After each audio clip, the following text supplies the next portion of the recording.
Era la noche del 26 de febrero de 1990 en el bar La Tata de Cimitarra en Santander, cuando un grupo de hombres armados pertenecientes al paramilitarismo del Magdalena Medio disparó a sangre fría.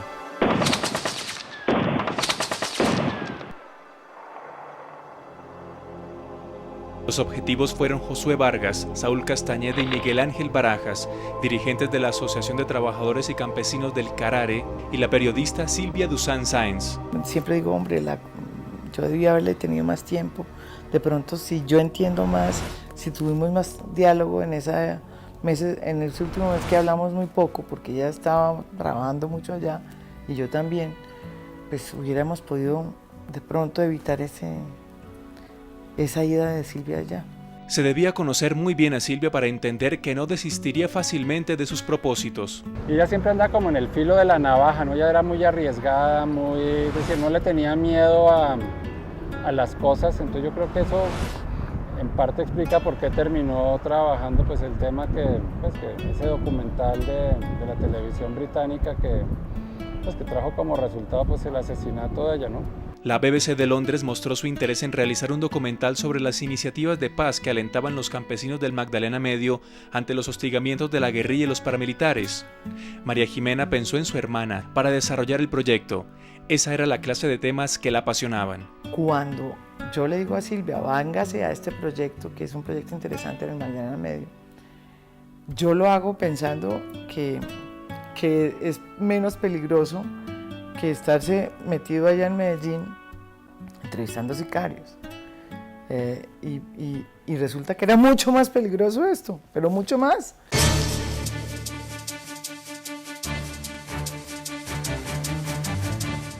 Silvia se internaba durante meses en las comunas para entender el comportamiento de los sicarios y los pandilleros y así ganarse su confianza con la finalidad de lograr un gran reportaje.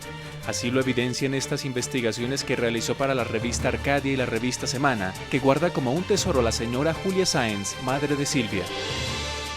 Y es una persona de una gran sensibilidad, por eso se dedicó a las comunas, a eso porque le parecía increíble que los sicarios por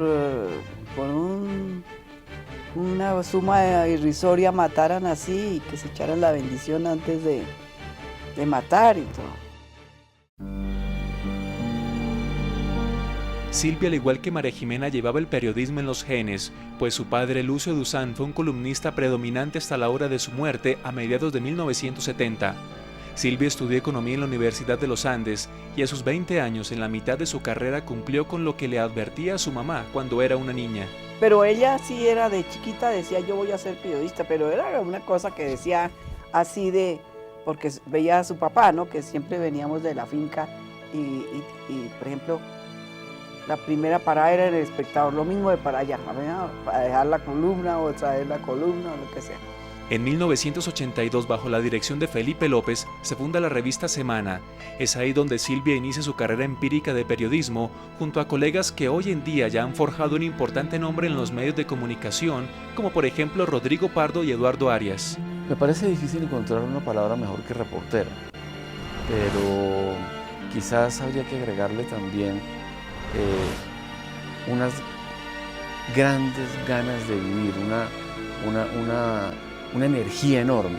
Pues obviamente también la edad que teníamos en ese momento, pues sí, yo tenía 25 años y Silvia creo que era 2 años o 3 años menor que yo, pues también era como una época muy de juventud, ¿no? Como que uno está como en ese plan de creer que uno va a cambiar el mundo, que uno va a cambiar las normas, que uno va a cambiar las reglas, que uno se va a inventar una cantidad de cosas entonces yo creo que eso también tenía un poco que ver con esa actitud que teníamos.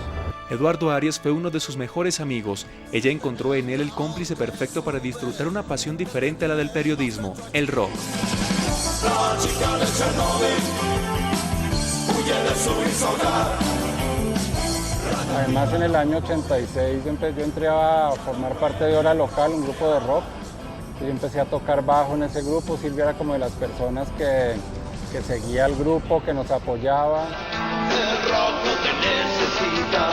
con ese rock irónico y de doble sentido de la escena underground en sus oídos, que interpretaban sus amigos del grupo bogotano Hora Local, con la ansiedad en su corazón de hacer un maravilloso documental sobre las ideas de paz de los campesinos del Carare, partió Silvia a su primera y última incursión, a un tema que solo hasta hoy se le conoce su monstruosidad. Ella entró en un momento en donde se estaba iniciando una guerra que no ha terminado en Colombia, que es la toma de las tierras, la política y digamos de la toma local, política, social, cultural, de un proyecto político que es el narcoparamilitarismo, que todavía sigue vivo, que se llama ahora Bacrim o como le pongan, pero sigue vivo. Era una cosa muy grande que nadie sabía que estaba pasando, y Silvia llegó allá con sus cámaras. Esa vez que se fue para Cimitarra, sí le dije que me parecía muy peligroso que fueras a Cimitarra en vísperas de elecciones. Estaba acabando barco y se lo dije mucho. ¿Por qué no puedes aplazar el viaje? Me dijo, no puedo aplazar el viaje porque yo los cité a los líderes campesinos y vienen caminando 2 días. Ya no los puedo decir. Tengo que irme.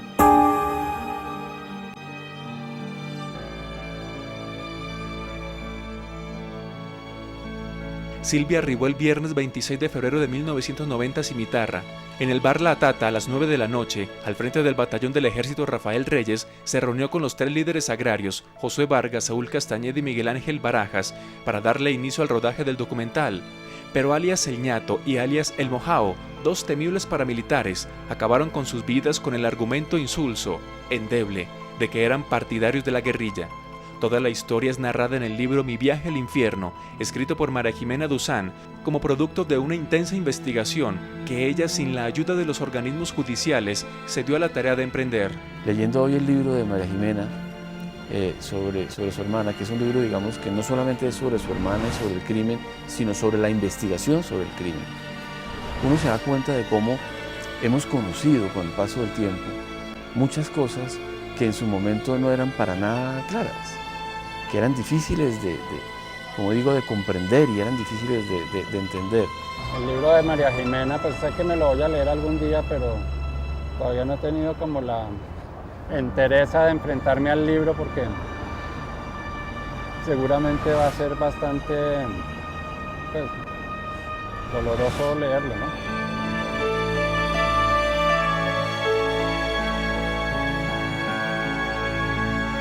Silvia ya estaba casada con el economista Salomón Kalmanovich.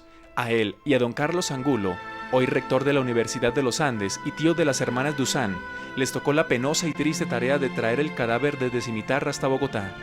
Y recuerdo que cuando veníamos de Cimitarra acá, yo venía sentado en una silla en el avión y ella estaba acostada a mi lado. Yo la miré durante casi todo el trayecto, siempre con su cara amable.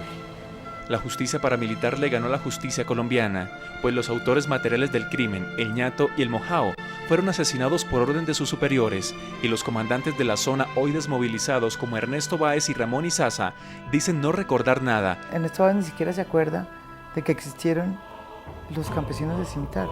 Y aquí me quedaron convencido de que aquí se construye patria, de que aquí se siente el palpitar del corazón de los que amamos con generosidad y con entrega la gran causa de las autodefensas unidas de Colombia. Es una masacre que está negada por los autores intelectuales, por las personas que estuvieron en esa zona, que tenían mando sobre esa zona. La Corte Suprema de Justicia negó la solicitud de detención domiciliaria para el excomandante de las autodefensas Ramón Izaza, luego de que su defensa argumentara problemas de salud. El alto tribunal concluyó que el estado de salud del ex paramilitar no es tan grave. Eso es la impunidad, es cuando ya la justicia se doblega. ¿Por qué fue posible eso en esa zona? Porque esa es la tercera masacre. Y los policías y los militares que participaron, todos fueron exonerados de toda culpa, a pesar de que los vieron en el momento de la masacre con ellos.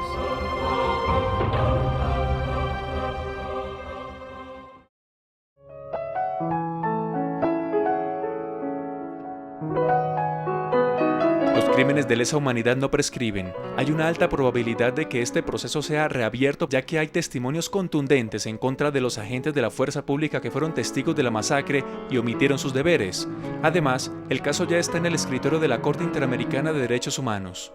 Son las únicas dos maneras de que la muerte de Silvia y de paso de los 3 líderes campesinos no quede impune.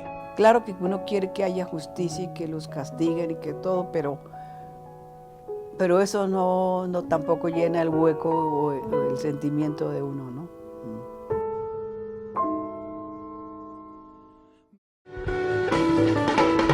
Para la libertad, sangro, lucho y perdigo. ¿Cómo la recuerdo? La recuerdo riéndose. Mis ojos y mis manos, como un árbol carnal. Todo el mundo dice que la risa, porque Silvia se reía mucho, y que la risa de Silvia, y María Elvira Samper le decía allá en semana, muchacha de risa loca. Para la libertad. Su sonrisa. Era una sonrisa absolutamente cautivadora. En mi pecho. Yo no sé si eso era alegría o era algo que ella tenía adentro, no sé, ¿no? De mi cuerpo que pierdo en cada herida, porque soy. La gente se recuerda mucho de esa sonrisa. Todas las personas que la conocieron, su sonrisa era como refrescante. Tengo la vida